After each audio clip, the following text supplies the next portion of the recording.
ಸರ್ವೇಭ್ಯೋ ನಮೋ ನಮಃ. Welcome to Isha predictions. ನಾನು ನಿಮ್ಮ ಈಶಾ. ಇವಾಗ ನಾವು ಸಿಂಹ ರಾಶಿಯವರ ರಾಶಿ ಭವಿಷ್ಯ ಹೇಗಿದೆ ಅಂತ ನೋಡೋಣ. ಮೊದಲನೇದಾಗಿ ಸಿಂಹ ರಾಶಿಯವರು ಯಾವ ಯಾವ ನಕ್ಷತ್ರದಲ್ಲಿ ಚಲಿಸುತ್ತಾರೆ ಅಂತ ನೋಡೋಣ. ಮಖ ರಾಶಿಯ 4 ಪಾದಗಳು, ಪೂರ್ವ ಫಾಲ್ಗುಣ ನಕ್ಷತ್ರದ 4 ಪಾದಗಳು ಮತ್ತು ಉತ್ತರ ಫಲ್ಗುಣ ನಕ್ಷತ್ರದ 1ನೇ ಪಾದದಲ್ಲಿ ಇವರು ಜನಿಸಿರ್ತಾರೆ. ಸದಾ ಮುಂಚೂಣಿಯಲ್ಲಿ ಇರುವಂತಹ ಮತ್ತು ಸ್ವಭಾವದ ಸಂಕೇತವೇ ಸದಾ ಮುಂಚೂಣಿಯಲ್ಲಿರಬೇಕು, ಯಾವಾಗಲೂ ನಾವೇ ಫಸ್ಟ್ ಅನ್ನುವಂತಹ ಮನಸ್ಥಿತಿಯವರು ಈ ಒಂದು ಸಿಂಹರಾಶಿಯವರು. ಯಾಕಂದರೆ ಅವರ ರಾಶಿಯದ ಅಧಿಪತಿ ಸೂರ್ಯನಾಗಿರ್ತಾನೆ.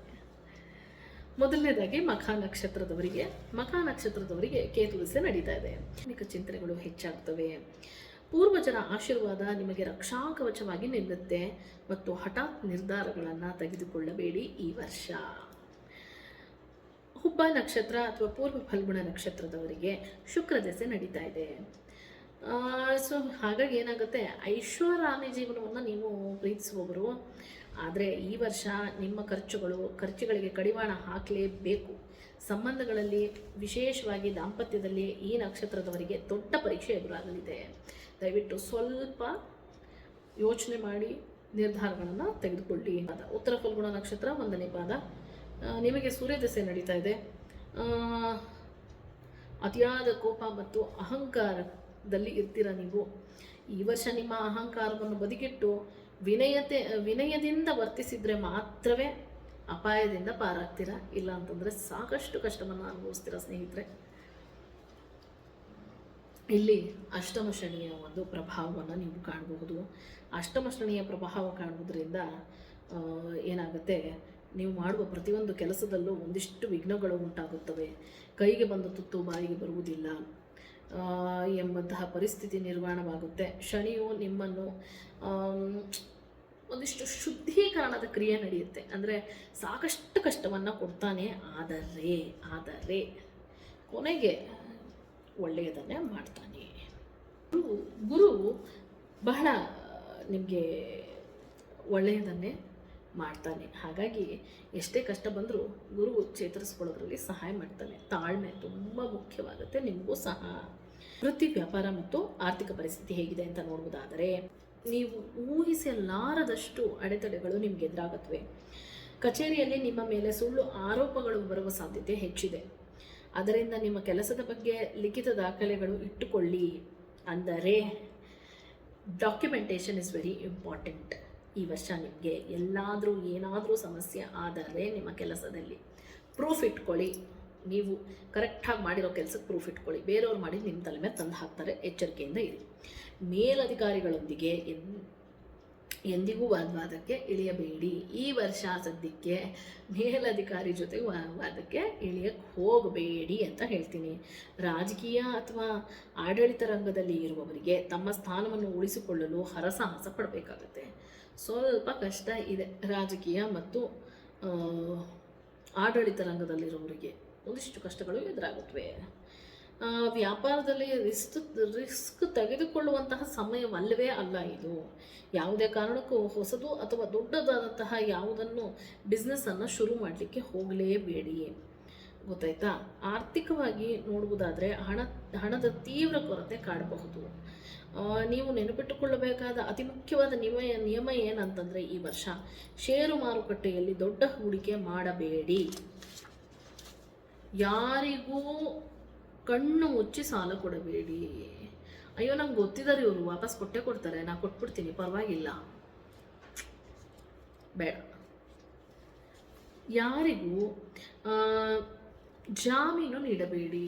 ಯಾರೋ ಸ್ನೇಹಿತರು ಏನೋ ಗೊತ್ತಿಲ್ಲದೆ ತಪ್ಪು ಮಾಡಿಬಿಟ್ಟಿದ್ದಾರಪ್ಪ, ಅವ್ರಿಗೆ ಒಂದು ಜಾಮೀನಿಗೆ ರುಜು ಹಾಕ್ಬಿಡೋಣ ಅಂತ ಹೋಗಿ ನೀವೇನಾದ್ರು ಹಾಕಿದ್ರೆ ಅದು ನಿಮಗೆ ಮುಳ್ಳಾಗುತ್ತೆ ಸ್ನೇಹಿತರೆ. ದಯಮಾಡಿ ಈ ಕೆಲಸವನ್ನು ಮಾಡಬೇಡಿ.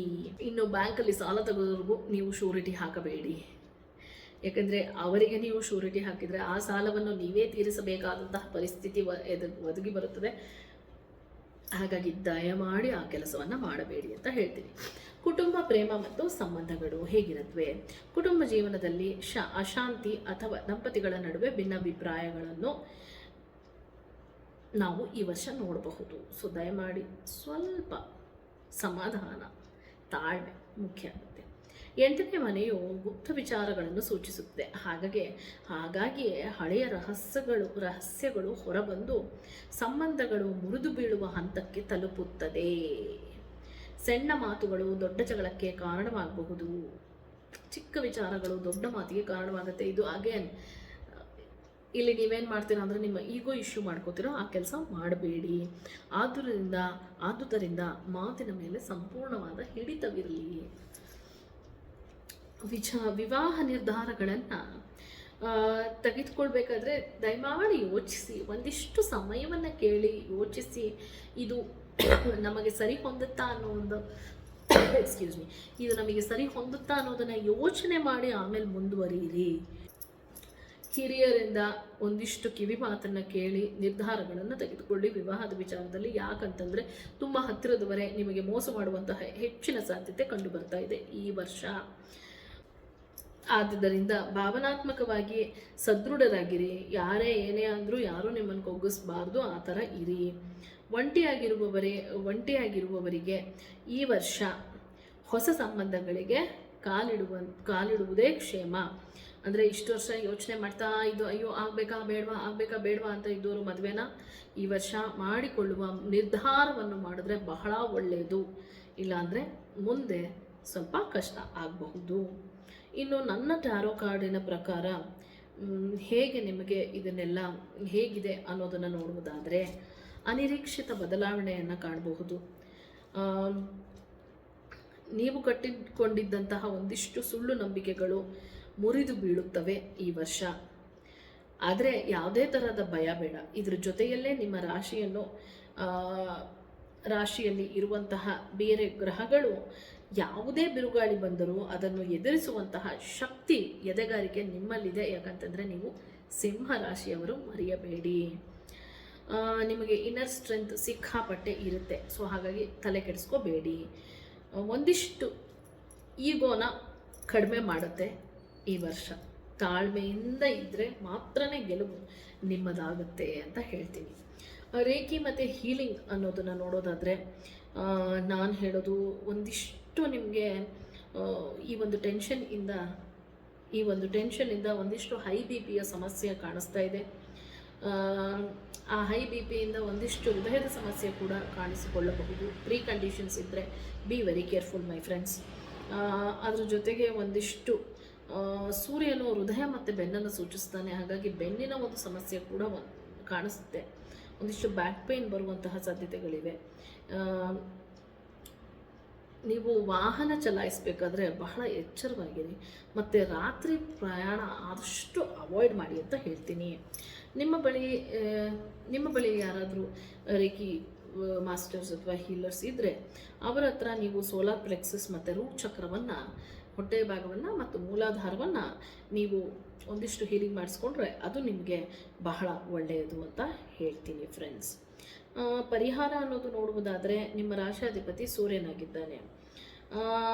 ನಿತ್ಯ ಬೆಳಿಗ್ಗೆ ನೀವು ಸೂರ್ಯನಿಗೆ ನಮಸ್ಕಾರವನ್ನು ಮಾಡುವುದು, ಅರ್ಘ್ಯವನ್ನು ಕೊಡುವುದು ಬಹಳ ಒಳ್ಳೆಯದು. ಆದಿತ್ಯ ಹೃದಯ ಸ್ತೋತ್ರವನ್ನು ಪಠನೆ ಮಾಡುವುದು ಇನ್ನೂ ಒಳ್ಳೆಯದು. ಇದೆಲ್ಲ ನಿಮಗೆ ಒಂದು ಅದ್ಭುತ ಶಕ್ತಿಯನ್ನು ನೀಡುತ್ತೆ. ಅದರಿಂದ ಕೆಲವೊಂದು ವಿಚಾರಗಳನ್ನು ನೀವು ಸುಲಭವಾಗಿ ದಾಟ್ಕೊಂಡು ಬಿಡಬಹುದು. ಹನುಮಾನ ಚಾಲಿಸ ಓದುವುದು ತುಂಬ ಒಳ್ಳೆಯದು. ಜೊತೆಗೆ ನೀವೇನು ಮಾಡಬಹುದು ಅಂತಂದರೆ, ಒಂದು ಪ್ರಭಾವದಿಂದ ಒಂದಿಷ್ಟು ಹಳು ಆಗಬೇಕು ಅಂತಂದರೆ ನೀವು ಹನುಮಾನ್ ಚಾಲೀಸ ಓದ್ಕೊಳ್ಳೋದು ಬಹಳ ಒಳ್ಳೆಯದು. ಪಠಿಸೋಕ್ಕೆ ಬಂದರೆ ಪಠಿಸಿ, ಇಲ್ಲವಾದಲ್ಲಿ ಕೇಳಿ ಇಲ್ಲ ಹನುಮಂತನ ಒಂದು ದೇವಸ್ಥಾನಕ್ಕೆ ಹೋಗಿ ಬನ್ನಿ, ಅದು ಬಹಳ ಒಳ್ಳೆಯದಾಗುತ್ತೆ. ಹನುಮಂತನಿಗೆ ವಿಳೆದೆಲೆಯ ಹಾರವನ್ನು ಸಮರ್ಪಿಸಿದ್ರೆ ತುಂಬ ಒಳ್ಳೆಯದು ಅಂತ ಹೇಳ್ತೀನಿ. ಅದು ಯಾವುದೂ ಆಗ್ತಾ ಇಲ್ಲ ನಮಗೆ ಅಂತಂದರೆ ಕಾಗೆಗಳಿಗೆ ಆಹಾರವನ್ನು ನೀಡಿ, ಅದು ನಿಮಗೆ ಸಾಕಷ್ಟು ಸಮಾಧಾನ ಕೊಡುತ್ತೆ. ಅಂಧರಿಗೆ, ವಿಕಲಚೇತನರಿಗೆ ಅಥವಾ ಬಡವರಿಗೆ ಒಂದಿಷ್ಟು ಕಪ್ಪು ವಸ್ತ್ರ ಮತ್ತು ಊಟವನ್ನು ದಾನ ಮಾಡಿ ಅಂತ ಹೇಳ್ತೀನಿ ಸ್ನೇಹಿತರೆ. ನಿಮಗೆ ನಿಮ್ಮ ಜಾತಕವನ್ನು ಅಥವಾ ನಿಮ್ಮ ಭವಿಷ್ಯವನ್ನು ತಿಳ್ಕೋಬೇಕು ಅನ್ನುವ ಆಸಕ್ತಿ ಇದ್ದರೆ ಅದು ನನ್ನ ಹತ್ರ ಈಗ ಕೆಳಗಡೆ ಡಿಸ್ಪ್ಲೇ ಮಾಡ್ತಾ ಇರೋ ನಂಬರಿಗೆ ನೀವು ನನಗೆ ಕರೆ ಮಾಡಿದ್ರೆ ನಾನು ನಿಮಗೆ ಅಪಾಯಿಂಟ್ಮೆಂಟನ್ನು ಕೊಡ್ತೀನಿ. ಆ ಅಪಾಯಿಂಟ್ಮೆಂಟ್ ಕೊಟ್ಟಿದ್ದ ಟೈಮಲ್ಲಿ ನೀವು ನನ್ನ ಹತ್ರ ಕನ್ಸಲ್ಟೇಷನ್ ತೆಗೆದುಕೊಳ್ಬೋದು. ಆಫ್ಲೈನ್ ಆನ್ಲೈನ್ ಎರಡೂ ಕನ್ಸಲ್ಟೇಷನ್ನ ನಾನು ಕೊಡ್ತೀನಿ ಸ್ನೇಹಿತರೆ. ಧನ್ಯವಾದಗಳು.